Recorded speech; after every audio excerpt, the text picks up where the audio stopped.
एक बार की बात है, एक बहुत बड़ी आर्ट गैलरी ने कॉन्टेस्ट डिक्लेयर किया। उसमें उन्होंने अनाउंस किया कि जो भी पेंटर पीस को डिपिक्ट करने वाली वर्ल्ड की सबसे अच्छी पेंटिंग बनाएगा उसको $10 मिलियन का इनाम मिलेगा। सुंदर जगह पर ले जा करके बिठा दो, वो वहां पर भी जाकर के दुखी ही रहेगा। लेकिन दूसरी तरफ से जिसका मन शांत है, उसके बाहर चाहे कुछ भी हो रहा हो, चाहे मौसम कैसा भी हो, चाहे उसके आसपास में सब कुछ तहस नहस हो रहा हो, तूफान हो, लेकिन वो अंदर से बिल्कुल शांत रहेगा। और यही है शांति का असली मतलब।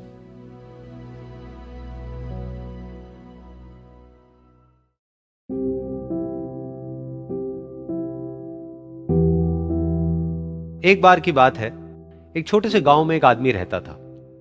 उसके घर के पास में एक पहाड़ था जहां पर वो रोज सुबह जाता। उस पहाड़ पर थोड़ी देर के लिए वो बैठता, फिर वापस आ जाता। तो रोज की तरह वो सुबह सुबह जा रहा था। पीछे से उसका छोटा सा बेटा आया। उसने आकर के उसका हाथ पकड़ लिया और कहा कि आज मैं भी आपके साथ चलूंगा।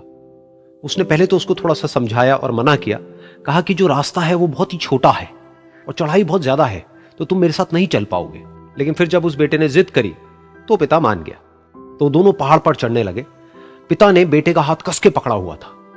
लेफ्ट साइड में पहाड़ थे, राइट साइड में खाई थी और रास्ता बहुत ही छोटा था। और वो पहाड़ की चोटी तक पहुंचने ही वाले थे, तभी रास्ते में एक बड़ा सा पत्थर आया। क्योंकि पिता उस रास्ते पर रोज आता था तो उसको पता था कि वहां पे पत्थर है, तो वो साइड से निकल गया। लेकिन जो बेटा था उसका ध्यान कहीं और था, तो उसका घुटना जाकर के उस बड़े से पत्थर पर टकरा गया। तो फिर उस बच्चे के मुंह से एक चीख निकली, और जैसे ही वो चीखा, उसकी आवाज उन पहाड़ों में गूंजने लगी। इससे पहले उस बच्चे ने कभी भी अपनी आवाज की गूंज नहीं सुनी थी, तो उसे समझ नहीं आया कि क्या हो रहा है। वो अंदर से थोड़ा सा घबरा गया। उसे लगा कि शायद कहीं कोई है जो छुप करके उसको देख रहा है और उसका मजाक उड़ा रहा है। फिर उस बच्चे ने बोला, कौन हो तुम? कौन हो तुम? तो जब उस बच्चे ने इस गूंज को सुना, उसे गुस्सा आ गया।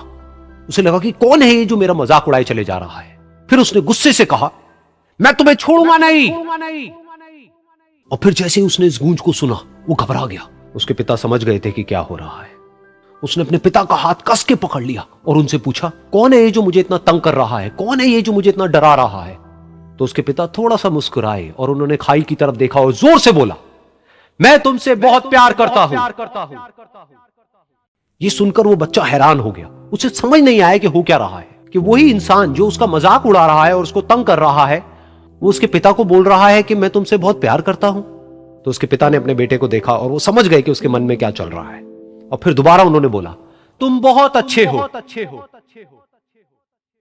और ये सुनकर उनका बेटा भी थोड़ा सा मुस्कुराया और पूछा अपने पिता से कि ये क्या हो रहा है। और फिर उसके पिता ने अपने बेटे को समझाया, ये जो आवाज तुम सुन रहे हो ना, ये किसी और की नहीं है, ये तुम्हारी ही आवाज है जो कि पहाड़ों में गूंज रही है और तुम्हें अपनी ही आवाज सुनाई दे रही है।